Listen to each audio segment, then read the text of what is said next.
ये मत बताओ कि वो दलित की बेटी है या उसकी बेटी है। एक किसी संप्रदाय के नाम से उसको रजिस्टर्ड मत करो। वो दर्द, आप वो दर्द महसूस करो, क्योंकि मैंने बहुत सारी, अभी अंकिता भंडारी की मैंने आवाज उठाई, मेरा कोई ब्लड रिलेशन नहीं है उसके साथ, मेरा कोई लेना देना नहीं, तो मुझे तो नहीं पता कि कहाँ से उस बेटी की आवाज मैंने कैसे उठाई, उस बेटी ने कैसे मुझे चुना। तो मैं यही कहती हूँ कि भैया, ये आप इसको ये कहते हैं कि ये मुद्दा है, ये मुद्दा है, या ये मुद्दा है, या दलित की बेटी का ये मुद्दा नहीं है भाई, एक बेटी है। तो वो बेटी आपकी भी हो सकती है, मेरी बेटी भी हो सकती है। तो एक बेटी अगर समझ के आप लड़ाई लड़ेंगे तो शायद दिल से लड़ाई लड़ेंगे। भीम आर्मी ने प्रेशर बनाया, तब वो मुकदमा दर्ज हुआ।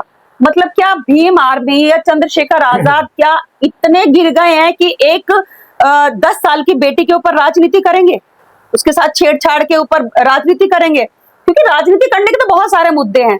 तो ये सत्य घटना होगी तभी तो, क्योंकि हमारी सुनवाई नहीं होती है। आप ये बताइए कि एक दलित, अब दलित की बेटी कह रहे हैं, दलित की बेटी कह रहे हैं, तो भीम आर्मी को क्यों आना पड़ा? जब उसकी सुनवाई नहीं हो रही होगी तभी तो आना पड़ा ना। आप समझ रहे हैं ना बात को? क्योंकि मैंने ये सब चीज मैंने भुगती है, मैंने देखी है कि जब आप प्रशासन के ऊपर दबाव बनाते हैं किसी चीज का, तब वो मुकदमा दर्ज करती है, अन्यथा वो हवा में लहराते हुए वो उनके जो प्रार्थना पत्र होते हैं वो कूड़े के ढेर में जाते हैं। नमस्कार, आप देखना शुरू कर चुके हैं के न्यूज का डिजिटल पेज और मैं आपका अपना साथी पुरुषोत्तम सैनी। दर्शकों, भी हाल ही में सहारनपुर के देहात कोतवाली क्षेत्र के अंतर्गत शकलापुरी के पुजारी के ऊपर जिस प्रकार तमाम प्रकार के आरोप लगे, लेकिन उन आरोपों की अब तक कोई पुष्टि तो नहीं कर सकते। यह एक जांच का विषय है। इन्हीं तमाम मुद्दों पर हम बातचीत करेंगे बॉलीवुड अभिनेत्री और टीवी कलाकार उर्मिला सनावर से, क्योंकि तमाम उन्होंने ऐसे मुद्दे उठाए हैं, चाहे वो दलित समाज की बेटी से जुड़ा हो या फिर अन्य किसी समाज की जुड़ी बेटी से हो। क्योंकि उन्होंने हाल ही में कुछ महीने पर उन्होंने रोहिणी गावरी के मुद्दे को लेकर भी बड़ी प्रमुखता से उसकी आवाज को उठाई। फिर उसके बाद उन्होंने भव्या गौतम की आवाज को उठाई और ना जाने कितने महिलाओं की आवाज को, तमाम मुद्दों को लेकर वे चर्चाओं में रहती हैं। बातचीत कर लेते हैं। सबसे पहले उनका बहुत बहुत स्वागत है मैडम आपका। जी धन्यवाद। मैडम, कैसे देखते हैं तमाम मुद्दे उठाते हैं महिलाओं के, विशेष तौर से अपनी लड़ाई भी आपको मजबूती से लड़ रहे हैं। शकलापुरी का प्रकरण आपको भलीभांति से ज्ञात भी होगा, क्या कुछ चल रहा है इस प्रकरण पर? देखिए, ये दलित बेटी की एक छेड़छाड़ का किस्सा है। दलित बेटी, एक जो मंदिर के जो पुजारी है, उन्होंने एक दलित बेटी के साथ छेड़छाड़ करी है। तो लोग ये कह रहे हैं कि वो दलित बेटी के साथ छेड़छाड़ करी है, तो इसलिए ये मुद्दा बहुत ज्यादा चर्चाओं में आ गया। जैसे कि डीएम कार्यालय का घेराव हुआ या एसएसपी ऑफिस का घेराव हुआ भीम आर्मी के द्वारा या ब्राह्मण समाज के द्वारा। तो मैं सर्वप्रथम तो मैं बता दूं कि शुरुआत में बता दूं कि ये लोग जो एक दलित बेटी गा रहे हैं कि दलित के साथ हुआ है, दलित के साथ, मैं सर्वप्रथम मैं अपना भी परिचय बता दूं कि मैं भी दलित की बेटी हूँ, चमार जाति से आती हूँ। तो दलित और ब्राह्मण और मुस्लिम और ये ठाकुर, ये सब बात की बात है। सर्वप्रथम तो एक, अगर हम लिंग की बातें करें, एक स्त्रीलिंग, एक पुरुष लिंग, 2 लिंग होते हैं, ठीक है। तो सर्वप्रथम वो एक बेटी है। वो बेटी किसी की भी हो सकती है, उसको दलित की भी हो सकती है, ब्राह्मण की भी हो सकती है, मुस्लिम समाज की भी हो सकती है। तो उसको जो भी उसके साथ छेड़छाड़ हुआ, जो भी हुआ, तो उसे बेटी की नजर से देखा जाए, ना कि किसी समुदाय के दृष्टि से देखा जाए। मतलब उसे, ये बेटी है तो बेटी की तरह उसकी लड़ाई लड़ो, सब अपनी बेटी समझ के उसकी लड़ाई लड़ो। ये मत बताओ कि वो दलित की बेटी है या उसकी बेटी है। एक किसी संप्रदाय के नाम से उसको रजिस्टर्ड मत करो। वो दर्द, आप वो दर्द महसूस करो, क्योंकि मैंने बहुत सारी, अभी अंकिता भंडारी की मैंने आवाज उठाई, मेरा कोई ब्लड रिलेशन नहीं है उसके साथ, मेरा कोई लेना देना नहीं, तो मुझे तो नहीं पता कि कहाँ से उस बेटी की आवाज मैंने कैसे उठाई, उस बेटी ने कैसे मुझे चुना। तो मैं यही कहती हूँ कि भैया, ये आप इसको ये कहते हैं कि ये मुद्दा है, ये मुद्दा है, या ये मुद्दा है, या दलित की बेटी का ये मुद्दा नहीं है भाई, एक बेटी है। तो वो बेटी आपकी भी हो सकती है, मेरी बेटी भी हो सकती है। तो एक बेटी अगर समझ के आप लड़ाई लड़ेंगे तो शायद दिल से लड़ाई लड़ेंगे। अभी हाल ही में आपने देखो, जिस तरह का ब्राह्मण समाज कहें या फिर स्वर्ण समाज के तमाम हजारों कार्यकर्ताओं ने जाके एसएसपी कार्यालय का घेराव किया और धरना प्रदर्शन किया और बल दिखाया कि इस तरीके से कि भीम आर्मी जो है वो SC ST फर्जी मुकदमे लगवाती है और जानबूझकर स्वर्णों को टारगेट करती है। देखिए, मैं अब भीम आर्मी के बारे में तो नहीं मैं कहूंगी, लेकिन जो ये SC ST की बात आई है कि SC ST के मुकदमे लगवाती है या जबरदस्ती मुकदमे दर्ज करवाती है।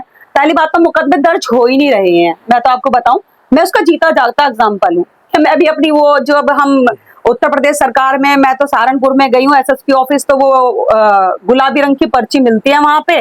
जब आप एक प्रार्थना पत्र लेते हैं तो मैं वो गुलाबी रंग की पर्चियां लेके घूमती रहती हूँ। तो मेरे लिए तो किसी ने SC ST नहीं करी या मेरे कोई मुकदमा दर्ज नहीं हुआ आज तक। तो मैं तो खुद में प्रताड़ित हूँ, मुझे पता है कि पीड़ित, मैं खुद भी एक पीड़ित हूँ, तो मैं किस तरह से घूमती रहती हूँ।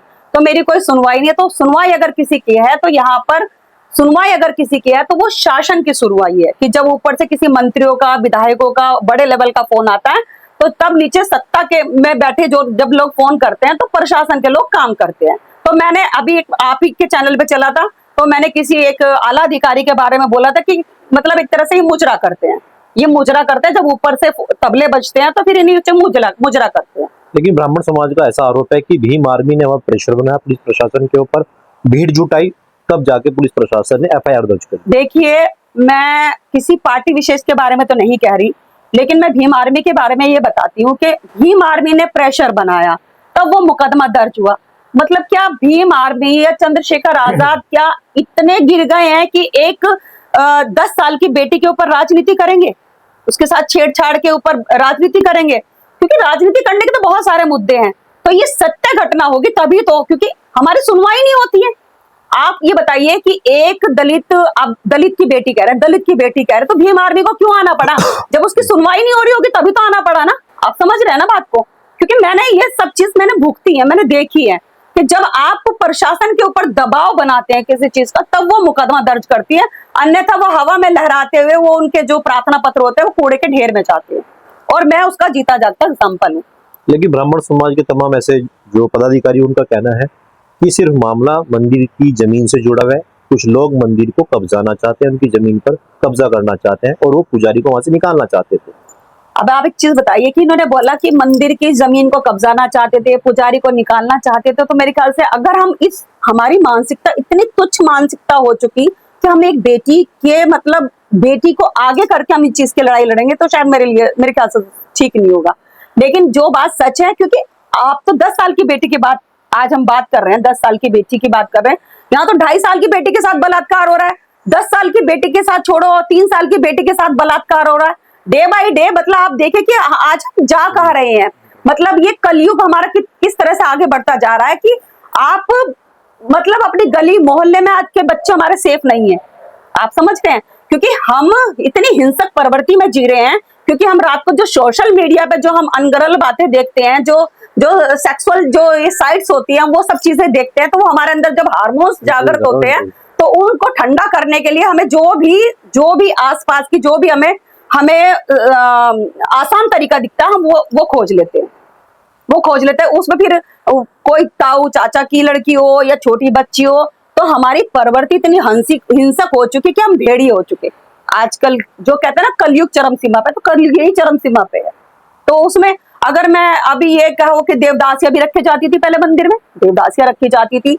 आज अगर मैं आश्रम की बात करूं, आश्रम में कहते हैं आश्रम में मुख्य सेविका रखी जाती है। तो क्या है मुख्य सेविका? मुझे बताइए क्या है मुख्य सेविका? अगर हम इस टॉपिक के ऊपर बात करें तो मुख्य सेविका क्या है, देवदासी क्या है, वो कहाँ जाते थे बाहर?